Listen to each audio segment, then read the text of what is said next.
And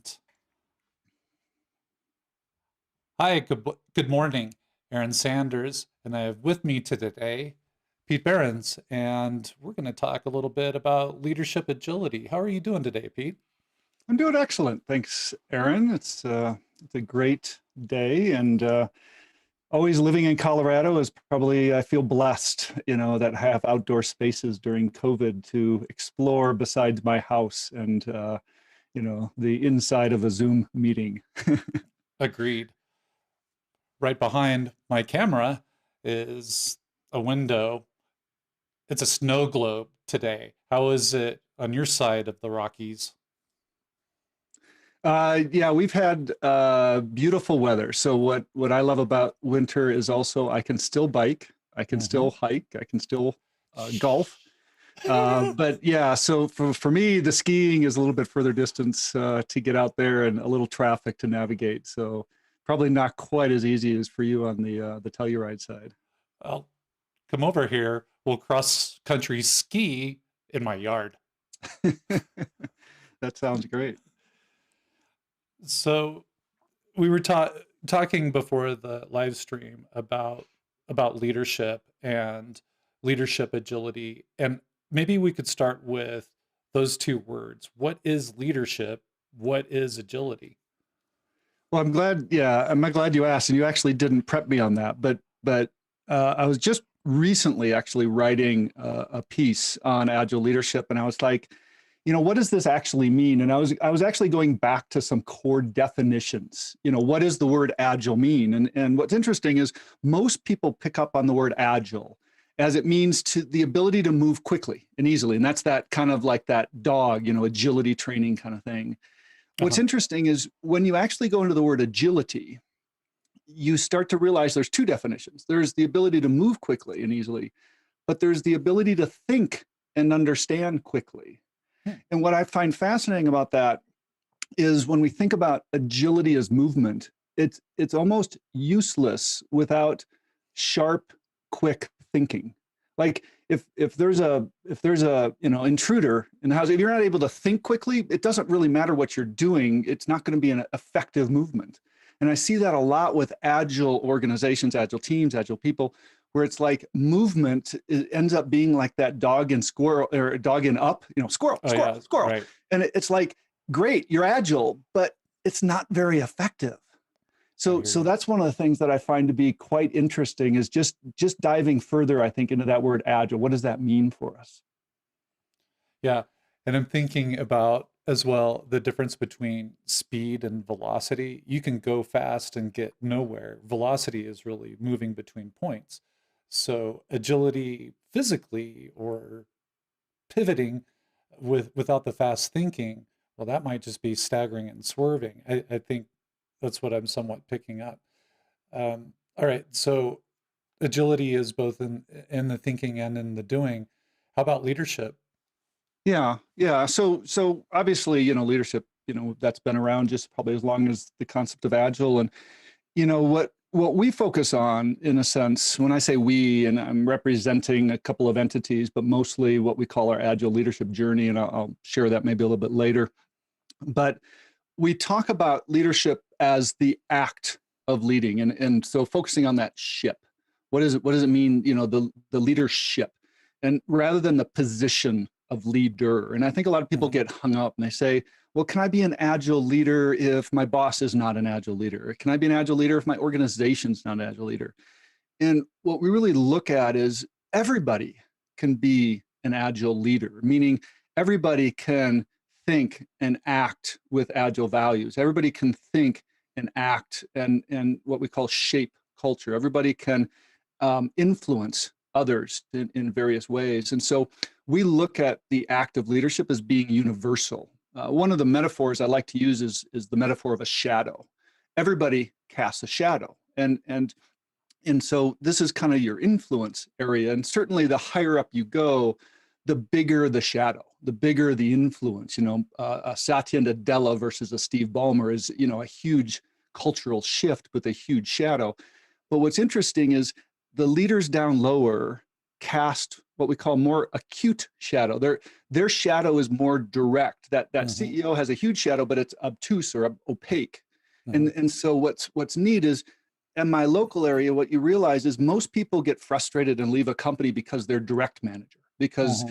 that direct engagement or disengagement from their local leaders. Yeah. So yeah, that concept of leadership for us is very universal. It's involved in everybody. Yeah, I hear sometimes you join a company, you leave a boss.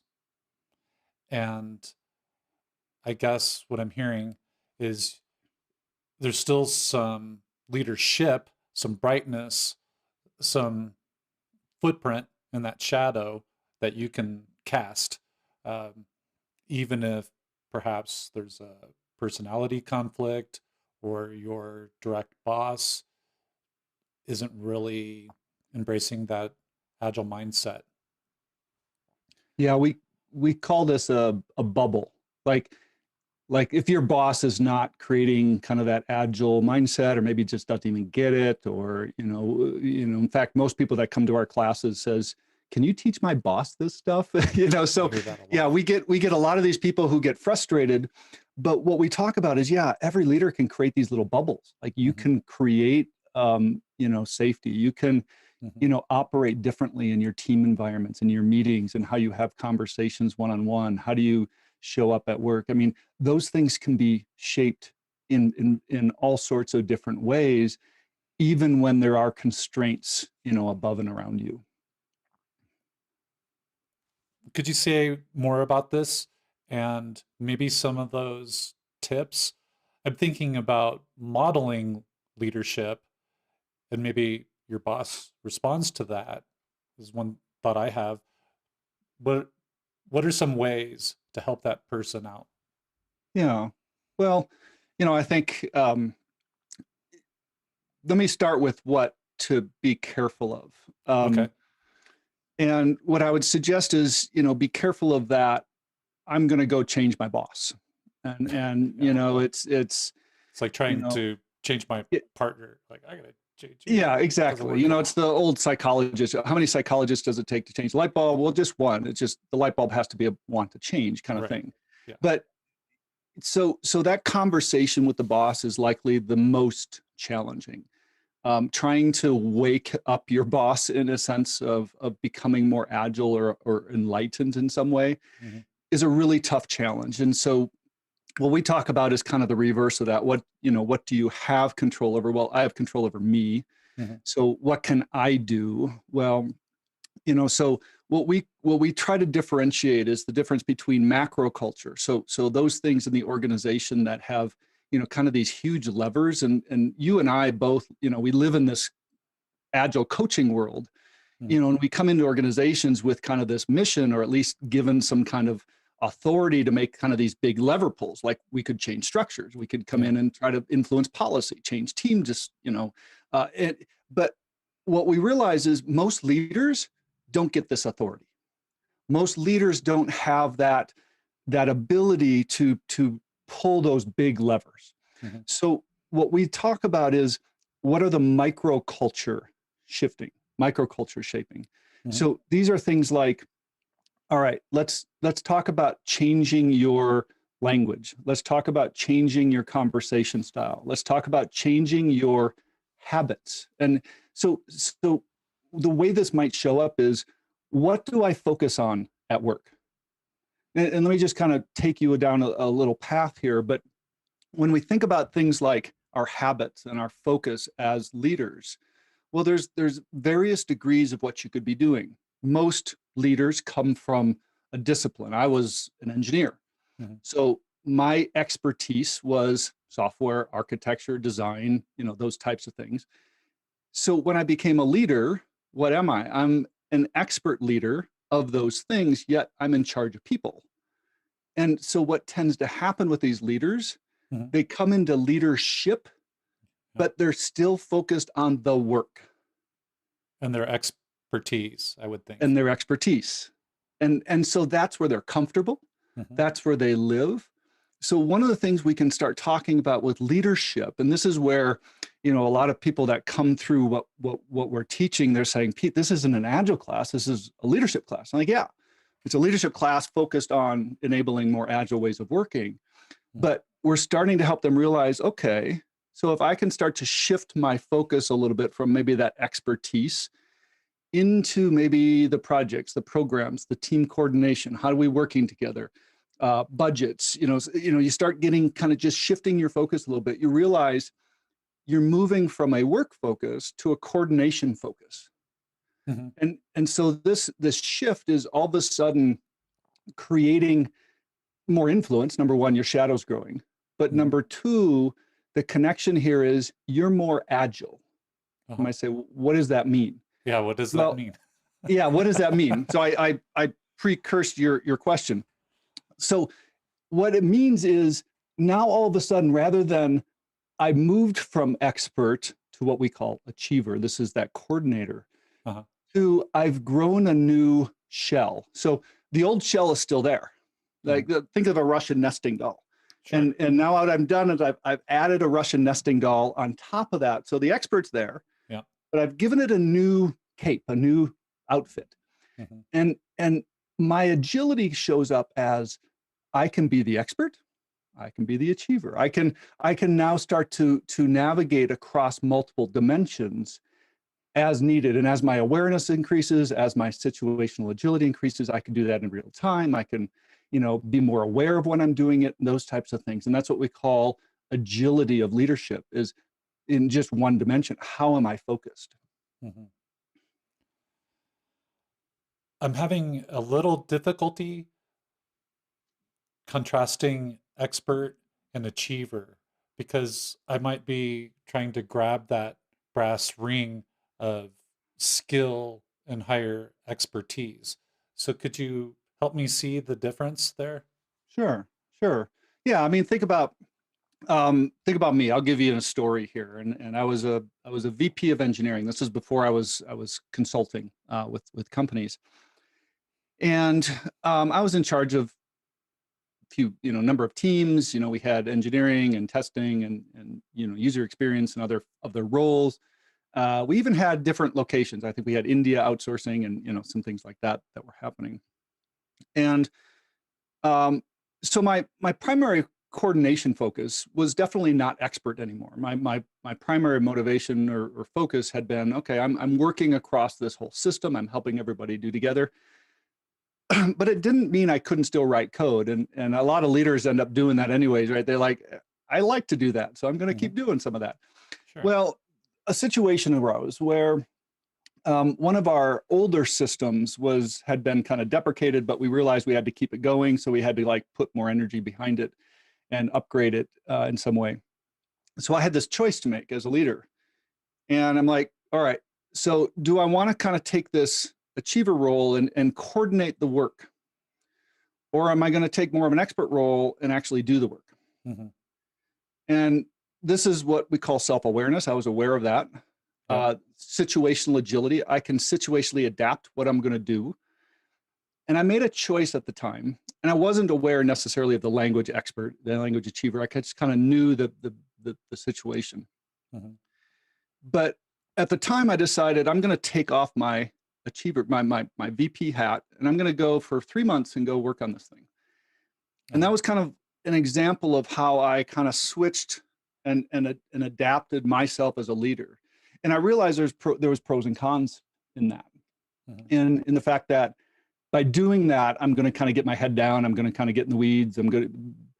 But I kind of made those trade-off decisions. And so one of the things we realize when we're working with leaders, most of these things that happen in their work world, they have no consciousness of them. They have no awareness of them.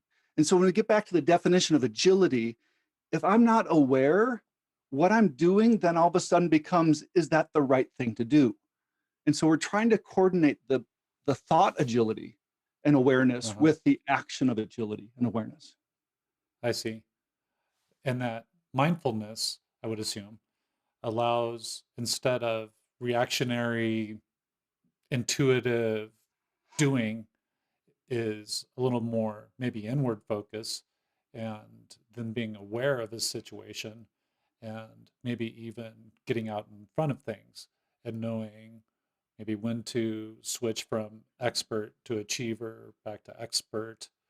And that requires knowing where you are, what the situation is, what it calls for. And then maybe reflection, because Yes. maybe I should be in achiever mode and I'm in expert mode and I don't realize it till after. So is there something in there to help a leader not only be self-aware, but reflect on what they're doing? Yeah. Yeah. Great summary, great description of essentially that self-awareness, the mindfulness you need to get there, and then the situational adaptivity. And this is the difference between what we call intentful or purposeful or disciplined practice Mhm. versus purely practice. There was a famous violin virtuoso kind of person, and he asked his teacher. He said, "How many hours should I be practicing every day?" Mhm. And the teacher was like, "Well, that depends." And that sounds like a coaching answer. It depends. Sure. My favorite one. But he said, if you practice with your fingers, then you can practice all day and it won't make a difference. But if you practice with your mind, Mhm. about 2 hours a day is good enough. Oh, And so the metaphor here is what you're getting at. Experience alone is not enough. yeah. Situational adaptivity alone is not enough without a purposeful, um, disciplined reflective cycle. And Mhm. so, yeah, that when we look at what an agile leader, and again, this comes back to sharp, attentive focus, mind agility, not Mhm. just action agility. Can I take this situation and can I adapt? Now, one caveat of that, one aspect of that is time. Okay, am I able to adapt like a day later, a week later, a month later, or maybe like in the minute? Mhm. And this is kind of that other dimension of adaptability is how quickly am I aware? Do you wake up at night and say, "Oh shit, I screwed Right. that up, that meeting." Yes. And that's No, that great. never Great. happens to me. Yeah, exactly. Ah! I remember side story. Okay. I remember interviewing for a VP job, Mhm. and I think it was a Friday, and I interviewed with the seat with actually, it was a really funny interview. Um, it was somebody who was going to give money to the company. This was like a startup that needed, like, they were on their last month of like financing, and like my this job was like, if they felt like they were hiring the right person, they'd invest more money. So I felt like a lot of pressure here. Mhm. But during the interview, I felt like I totally screwed up. But I didn't realize until I slept that night. I was like, shit, I totally like blew that interview. Just blew it. So Saturday morning, I type up this, this email. I'm like, send it off, and then I'm realizing, shit, why did I do that? Now I look weak. I was like, Ah, but just this was tumble what, down. this was like, yeah, I'm just cycling. But this was like 15 years ago, where it's like that feedback cycle was just like Mhm. a little too slow. Yeah. Now, take another example. Here I am in a meeting, in another interview, Mhm. and I'm interviewing engineers, and I'm going to be, this VP of engineering, and so I'm going to be their boss. Mhm. And in the meeting, I can recognize a complete power dysfunction, Mhm. and one person's dominating that conversation. And I pushed back on them. I said, "Okay, I've heard enough questions from you. I'd like to hear some from the others." Mhm. And what was interesting in that hiring process, I ended up getting that job. Actually, I ended up getting both of those. But the I was hired primarily because I was able to recognize in real time, situationally adapt my power style, and be able to balance that across that team, because that was actually one of the dysfunctions that I was being brought in to help address. So this is where the kind of that agility of leadership agility, how quickly can you basically have that awareness feedback loop happening? Is it in real time or is it delayed? Is a key aspect of effective, agile leadership. Yeah, that makes sense.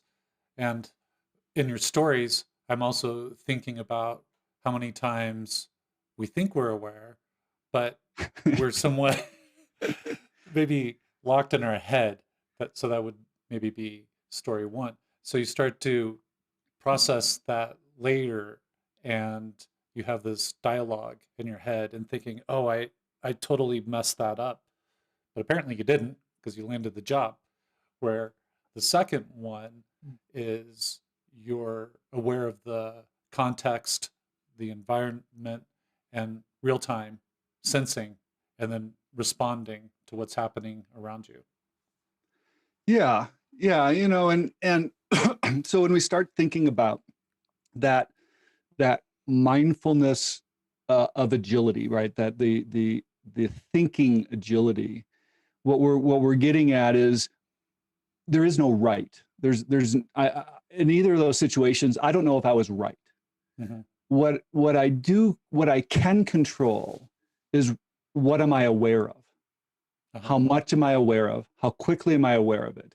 And can I then pivot to at least purposefully experiment in some way to get that immediate feedback loop? So a lot of leaders will come to us and say, Pete, how do we know what the right thing? And it's one of those coaching answers. Well, it It depends. depends.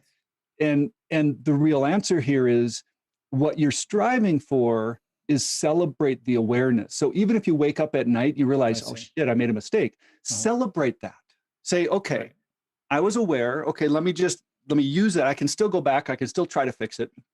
But next time, as you keep working on that, you're going to get better. It's going to become shorter time periods, and you keep celebrating every time that awareness, is becomes conscious. Sure. That spark of awareness. And when I think about thinking agility, you're talking about literally changing the mind, this fancy word, neuroplasticity, and somewhat reprogramming yourself through that awareness. Is that fair? Am I close? Yeah, I mean, all of our brains are designed for habit formation. Our brains are, we're all human. We've all, been DNA wise, built from cave people. Mm-hmm. And, our brains are built for efficiency. So what's efficient? Well, efficient is subconscious. Mm-hmm. Do what I've always done Mm-hmm. and, repeat.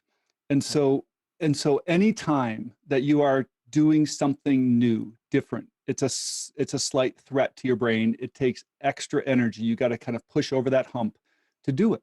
Mm-hmm. And so this is why for all humans, change is hard. Change is a threat. Yeah. Uncertainty is a threat. Um, and so what we're trying to do essentially is go against a lot of the DNA, which says, "Oh, just do what we've always done." Right. And so yeah, that's why this Fight, takes flight. intent. Yeah, this is why this takes intentful, purposeful, reflective practice. You think of this like a workout. Mm-hmm. When you go to the gym, and a lot of people go to the gym and they just exercise and they come back and likely they can maybe sustain what they're doing, but Yeah. the people that are really growing in their fitness, Mm-hmm. they have a purpose, they have a goal, they Yeah. have they know I'm going to stress these muscles these days of the week this much. And then the same thing is happening with leadership growth. Mm-hmm. You've got to push these muscles, you've got Mm-hmm. to stretch them, Yep. experiment, and then pull back and then do it again. And it's one of these things. Like agile leadership is not a destination. It's like fitness is not a destination. Fitness is a lifestyle. It's something you have to. It's a routine you have to build. Sure. We have to think the same thing with agile leadership. It's a fitness routine that I've got to develop. Yeah. Couple of metaphors are coming up for me.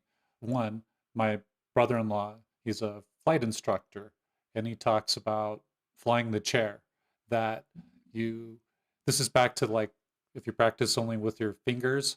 Yeah. So sitting there at home in your chair, imagining you're in the airplane and going through everything for that mental check. And the other thing I was thinking about in fitness is, for instance, right now in winter, I want to work on my legs for the strength needed for skiing. I want to work on my core because I don't want to slip on the ice. So I have reasons for working out. And both of these, what I'm trying to relate is the the practice is also maybe like a simulation. It's I'm not practicing slipping on ice. I'm doing some skills and drills in a safe place and in a practiced way so that when I face the uncertainty real time, I might already have that muscle memory and the necessary skills to respond. Okay, big build up. Question. Is that part of the leadership agility? So hard to talk with these headphones on.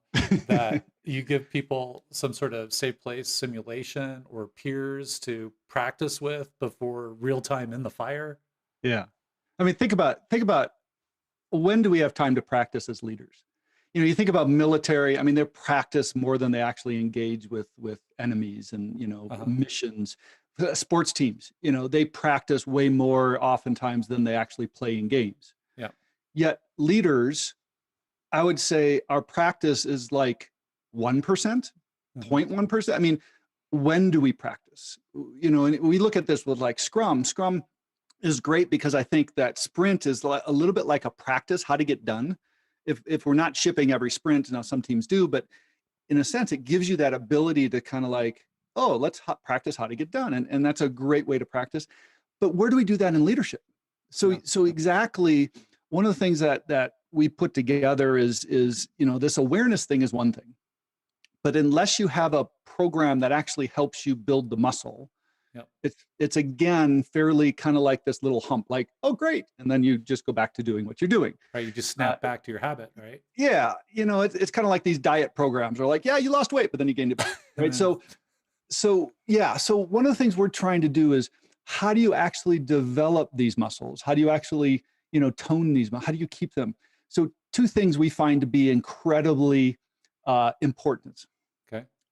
One, we've got to do it in a social way. This is kind of like, most people are more effective at the gym when they join classes.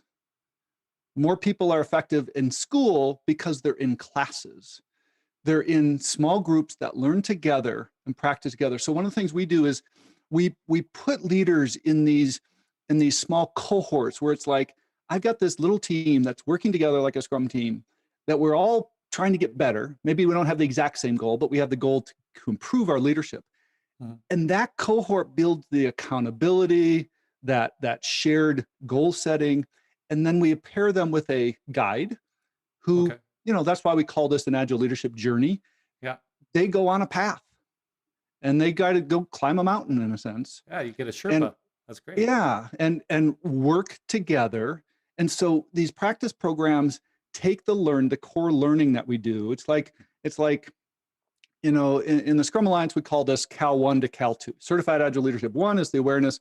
Certified Agile Leadership 2 is the development. In Agile Leadership Journey, we call it an awareness workshop, and then we call it a practice program. They're all correlated together. Mm-hmm. But it's in these practice programs that leaders really start to kind of wake up. They really start to build that awareness muscle, the reflective muscles, all of those things. They take week after week after week. Our programs are 6 months long. Okay. Yeah. How often in these programs are you meeting, or between the first and second? Do you spread that out? What does that look like?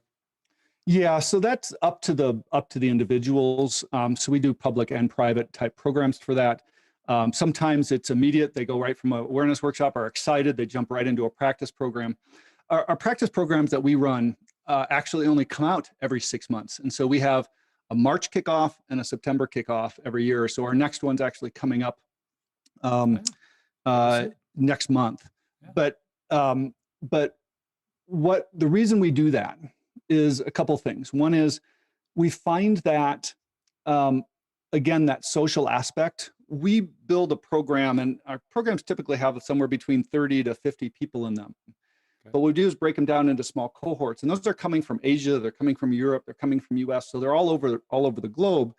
But the cohorts, sometimes they're a German cohort, sometimes they're a Chinese cohort, sometimes they're a global cohort, and I have UAE, and I've got Europe, and I've got US and Canada all in the same cohort. So we mix them up in different ways. Okay. But they're both a class in terms of all 35 people. Yep. They're on the same program. But then most of that work happens in these smaller little cohorts that learn and grow together.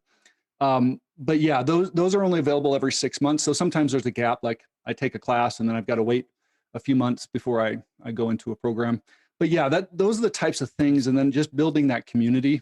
That's the other thing we work with is just provide ongoing care, support, encouragement, tools, self-assess, all those other types of things. It's more that community element that we're looking at building.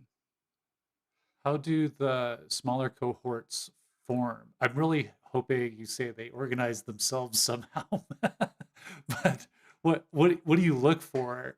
And I think there's probably some just personality fit that people in that social aspect, they figure out who they like and who they want to work with. But how do these things form?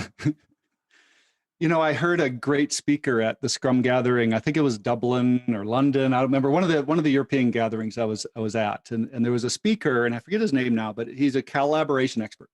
Uh-huh. And I loved his story. He said, when people collaborate with friends and people they know, Yeah. they self-report, they have more fun, Mm-hmm. and they enjoy it more, and it's more valuable. But the results aren't that good. Sure.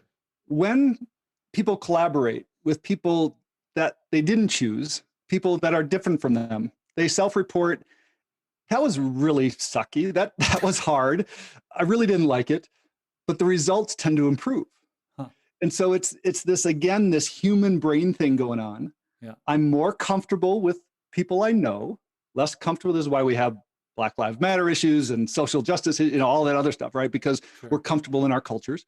But what we recognize is, and why I'm coming around to this story, is we actually look to create diversity in most of our cohorts that forces a little bit of cross-cultural, cross-gender, cross-experience, coaches, leaders, different technologies, type of industries. So we actually seek to create cohorts that have a lot of diversity. The one place we will bias if people really want is language, because if they want a language and they're more comfortable practicing in a language, that's really a key aspect. So that is one area where we lose diversity, but we definitely, if people are comfortable in English, really prefer kind of taking them out of their comfort zone, Yeah. putting them into a system that's a little bit more challenging. I see. Yeah, so you want to take them out of their comfort zone into a learning zone without getting into some sort of discomfort place where they start to feel dangerous and unsafe. You want to stay out of that danger zone. And it sounds like you're looking for diversity, not only diversity of thought as well as background. That I think about panel of rivals or something like that in all of this. And again, so are you assigning them in, or do you say here are the constraints for forming a cohort? Yeah, we have Jana on our team who's kind of specials at that. She works with a lot of different things, and there's a number of factors we go into: time of day that they can meet each week, scheduling. So a tremendous. It's almost like we need a really great program, Aaron, if you want to write us a software program to actually find a good balance on this. You don't want me writing any software today. No, it just takes, it takes a lot of, we do a lot of curation to try to make sure, because we want the cohorts to be successful.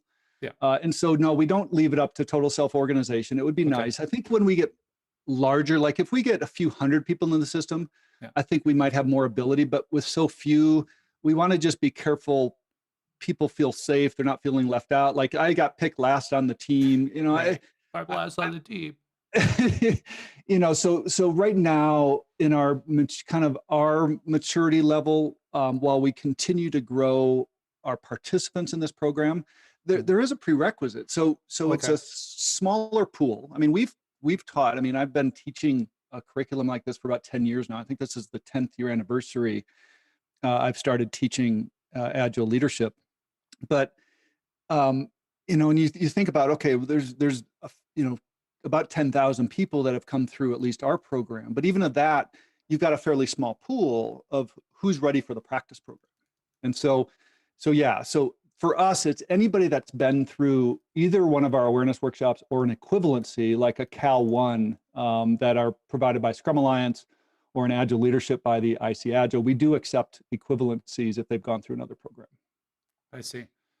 I was, while you were talking as well, um, was looking over at the chat and welcoming people again and seeing if there's any questions out there. So please feel free in the chat on the live stream if you have any questions around leadership agility and leadership agility.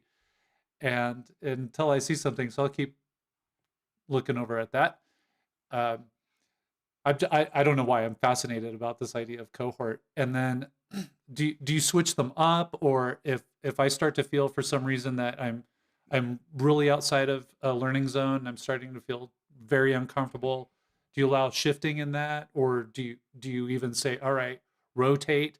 I think about like social dancing. If you go to Yeah. learn ballroom dancing, you should really Switch dance with partners. everybody there because you pick up different things from different partners. So do you do that? Do you rotate around, or what does that look like?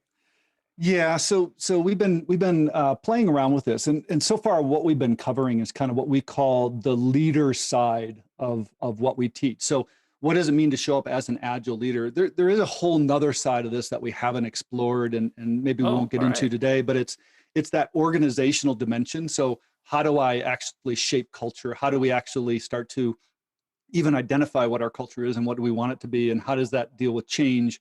So Mhm. there's this whole kind of other spectrum. Okay. But one of the things we realized as we've been learning over the years, this is our fifth session, fourth year, going through practice programs with leaders. Initially, what we did with leaders is we put them into a 1 year long program, and we took them through a leader part, we took them through an organizational part, and it was interesting to see the shift happen once we got in the organization. And this has been our learning about leaders aren't empowered to drive change. Even though I've Interesting. got a title of director, I've got a title of coach, I've got, all of a Uh, sudden they get into that work environment where you and I get brought in, yeah. we're like empowered to drive change. Leaders are like, I can't do a survey with my organization. I can't lead this change effort because I'm not in charge. Like, all of a sudden all these gates popped up to us, and it's like, wow, okay. So here we're trying to teach them some techniques and Uh, show them some tools, and realizing, ah, they've got to have permission. They need to get, so it really helped us realize, the limitations a lot of leaders have in terms of driving that macro culture. So what we end up doing is we end up breaking the program into two parts. okay. And so creating smaller 6-month pieces here. But what we find in that 6-month period, it's just enough to really build that safety of cohort. So Uh-huh. while we do have what we call our Slack workspace, people can communicate across cohorts, and we share and connect. And we have global sessions where everybody connects and learns from each other. We don't, in that small time period, force kind of like cohort changes. I see. Um, but we do find that people find other people in other cohorts, and they might build relationship, and just like you would in a company. Yeah. So that's interesting too. You create these smaller cohorts that are diverse, and they start to build some muscle around leadership and awareness and thinking agility, and then they are up against all of the constraints in the organization, and then you start to talk about organizational culture. And can you talk more about that second part then, Yeah. and how they can put that into praxis? Yeah, this is where we find, when I teach, and I don't know how you do. I know you're a certified Scrum trainer and coach, and when I was a certified Scrum trainer and coach, I never taught a public CSM or CSPO. I never taught a public workshop, and the reason Mhm. I didn't is I felt like, well, a number of people are already doing it, but I also felt like Scrum's a team sport. Scrum needs to be Yes, done with a bunch of true. people. So why aren't we teaching this to the entire team, the entire org, with leaders? Yeah. So when I would teach, I would always go into an organization and teach everybody, Uh-huh. kind of like what you and I did way back in 2006 with I store can believe perform. it. And so the same thing I find with leadership. So while I do teach a public version with the Agile leadership because I think there's a lot they can do on their own, and Mhm. that's what we focus on. Yeah. When we teach the organizational tools, I realize you're going to run into some challenge here. Yeah. So I end up teaching more internally than externally. I see. So we get an entire leadership team together. So first of all, we're all learning microculture, and now you start to magnify, and it's not just 2 + 2, it's 2 × 2, or it's 2 to the power of 2. You start to realize you get multiple leaders with a growth mindset, Yeah. and that starts to really work well. And so, like, when we get a CEO in their C-suite and we get them in a class like this, Yeah. the power of that group aligning on a common language and understanding a growth mindset is incredibly powerful. But now they also now have the tools to, like, understand their culture, Mhm. shape their culture, because they're in charge of policies and they're in charge of structures. And it doesn't have to be the CEO, right? We can deal with a department, we can deal with a division, we can deal with a product area, a business unit, and we do this a lot. But an entire leadership team has a lot of power. And Sure. that's where that organizational side really starts to thrive. Makes a lot of sense. Strength in numbers, that, like you said, 2 × 2, or sometimes I think, well, 1 + 1, you put a couple of people together, it equals 3. It's no longer two. There's like you, me, and us, and Yeah. and Yeah. being able to work together like that. I'm thinking conflict resolution is something that you must focus on if there's somewhat a battle of wills, because I see that a lot when I work with executive teams. Is sometimes there's deference to the CEO or the person that really shows up as leader. There's deference to that. But a lot of time there is like that panel of rivals, and getting them to move together in a direction I find very difficult. And help me, I guess. What are some ways to help them move together? Yeah, there's so much to unpack there. Let me just maybe poke on a couple of things Okay. to think about. One is, when I'm working with a leadership team like that, I tell the most senior leader, I say, if you care, everybody cares. Yeah. You don't have to decide, you don't have to make decisions, but you just have to show up and Hmm. care. And it's amazing. And I've seen this over and over again. You've probably seen this in some of your classes if you do a private class. If there's a more senior leader in the room, everybody else pays more attention. Yeah. And if They're that leader looking is at really them or distracted, looking at me more. Yeah. yeah, yeah. So this happens. Number one. Number two, you say conflict. I say alignment. Okay, so conflict is just a difference of opinion. It's a difference of direction. It's a difference of awareness. So to me, the power of a leadership team coming together and learning a shared language around expert achiever. We have one we didn't even call catalyst, our catalyst leaders. Uh-huh. Some of these tools, Yeah. culture, what does our culture look like? Have a language for that. Hmm. How might we shape it? How are we going to lead change? What I find with the leadership team, they all have great ideas. In fact, I just had a call yesterday with a group, and they're all like, but we all differ a little bit.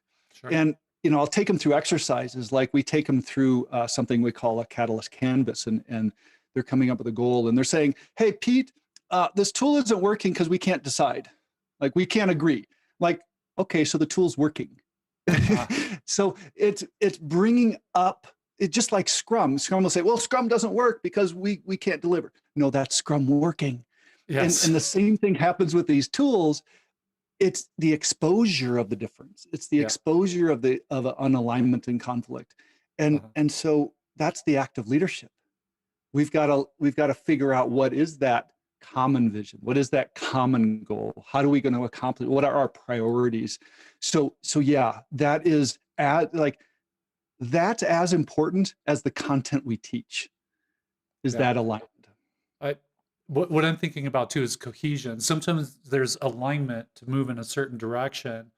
We might move in some slightly different directions, but as long as there's the unit is cohesive, then we can again show that diversity and the different opinions. And as long as we're still working together, I think then you're saying that's working, right? That we want people to totally show up and be aware, bring their whole selves. And if there's differences of opinion, great.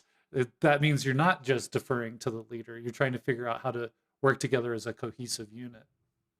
Yeah, and there's two other pieces of that, which is one is the difference of what we do and who we are.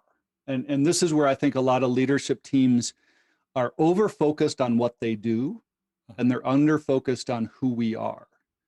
Another way you can say that is they over focus on working in the organization, but they under focus on working on the organization.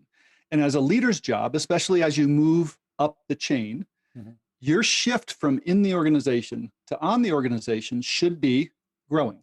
It should Yeah. be enhancing. And most leaders, again, this is going from expert achiever and into our catalyst, is we start to shift their focus and to say, hey, we got to give attention to who we are. Who do we want to be? This is where culture comes in. How Mm-hmm. fast do we want to be? How creative do we want to be? How Gotcha. connected do we want to be? How structured do we want to be? Right? These are the dimensions of what we call, we use the competing values framework. These are the dimensions of culture that fight. Yeah. And you always have these, hey, we give every team their own choice. No, we have to have a consistent process, Right. and they fight, Spotify, no, safe, Yeah. those different models come in. And so having a common understanding of who we are and who we want to be is incredibly valuable as an organization grows. It makes a lot of sense. It goes back to like having a purpose of workout is understanding where your organization is and where you want it to go and focusing on the organization rather than in it. And then I feel like this whole meta thing is happening that a leader is becoming aware of themselves and they have that thinking agility for how they're behaving and moving from expert to achiever to catalyst.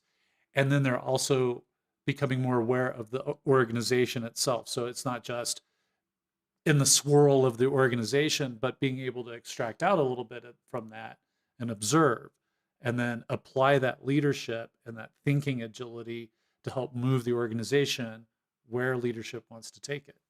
It's Yeah. fascinating. Well, and it's also a lot. And Sure. we try to, this is where we try to bite-size chunk it for leaders and help them. This is why we have a guide community to kind of work with them. Just to kind of give you an interesting kind of a story. I was working with a bank in Northern Ireland, and they were an acquisition, but they're still separate, and they're dealing with Brexit stuff. But Mhm. they're also dealing with who they are as an entity. And we did a cultural survey with them, and we got this disparate grid of saying, hey, this is who we are, this is who we'd like to be. And culture is really a perception. The values are really, it's a perception of what people think in the organization. And what we find, conflict just means we have a dissonance, a disconnection between who we are and who we think we should be. And so what the survey does, it's really cool, is it just visualizes that disturbance or dissonance of current versus a desire. What was fascinating, going through an 18-month process with them and working on some of these kind of constructs with them, what we found as much or more shift in the perception of what we should be as Mhm. who we are. So when we think about change, Yeah. a lot of times we think about, oh, we got to make this massive organizational change. Yeah. What we find in reality, we get more change by just realigning everybody. Wait a second, maybe what this is important and we need this. Like we have a lot of, bank, I mean, it has a lot of operational necessity, has a lot of safety, has a lot of procedures. Yeah. And a lot of people fight it. Like, we want to be creative, we want to be Mhm. go fast, Yeah. but it's like, wait a second, we're a bank. Yeah. Safety is our number one priority, Yeah. money and Yeah. No so risk here. yeah. So by going through the conversation and realizing, wait a second, we can't be that Spotify. We Right. don't live in that same space. Yeah. So just by resetting expectations, we get as much alignment on kind of mindset shift than we do on actual change. Yeah. What I think about is there's kind of going back to three sides. There's uh, to any situation, there's your point of view, my point of view, and the truth. Yeah. And so some of that change might just be in perceptive change to allow for less cognitive dissonance between who we are, who we want to be. That if we can, I guess, have the right catalyst and have similar perceptions then actually the change is easier. It's less change theater, it's real change. And the first change is, can we just all have a shared reality of where we are, where we want to go? Yes. And that Yes. makes things easier. Yeah. Yeah. And so, again, I see a lot of leaders, shake their head, culture change, it's too hard, it's too, Yeah. but when you get down to it, Mhm. it gets into these motions of being on the same page, being connected, having a shared perception, and just having these tough dialogues about who we are as an organization. Yeah. Yeah, yeah, the crucial conversation. No. Well, Pete, look, I've had so much fun. I can't believe it. We've almost spent an hour here together, and I would like to give you final word. Do you have any summary for us here today? Well, yeah, maybe less a summary and more a what can people do and in Okay. terms of engaging, because I'm pleased if anybody's watching this that okay, you're engaged, great. Yeah. But what I encourage you to think about is find access to staying engaged. We introduced something called a Relearning Leadership podcast, and it just came out last month, and people can find it at relearningleadership.show. But what we're doing is realizing that these stories, these are leadership stories, and what can we learn and relearn, because a lot of what we've been taught is changing, in the way we're working. And a lot of people want to see COVID as like an anomaly, and Mhm. certainly it's extreme, but Yeah. we look at COVID like a data point, like it's a data point of disruption Mhm. that isn't going away. Climate Mhm. change, social disruption, political disruption, economic disruption. All of these things are continually going to bombard organizations and therefore leaders. Being an adaptive leader is incredibly important. And so my encouragement to you is stay connected, keep a learning muscle, whether it's a podcast, whether it's a program, whether it's a community. Find something that you can do to stay active and engaged in your own personal development as a leader. I'll do it. Thanks. I'll respond to your call to action. And thanks everybody watching. And we'll put links that Pete just mentioned into the video description here. And again, thanks so much for your time. And thank you everybody too. Yeah. Thanks. And we're